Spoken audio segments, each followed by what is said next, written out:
è ottimista, diciamo. Allora, San Floriano, pensate, Vabbè, è San un Floriano- ottimismo che l'ha portato fino a 96 anni. pensate che a San Floriano del Coglio c'è il castello, adesso i figli portano avanti anche un'attività dedicata ai matrimoni, così, no?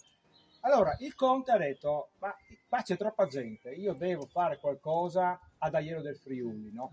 E quindi qua c'è, vedremo dentro, c'è una scuola, una classe, c'è tutto, anche il calamaio, cioè come se il tempo fosse fermato.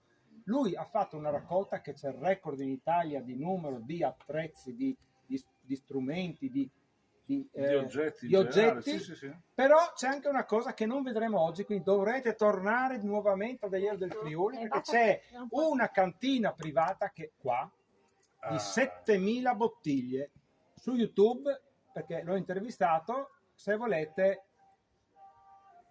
ascoltarlo con le sue parole, Certo. che racconta di questa chicca che è nascosta qua. Certo.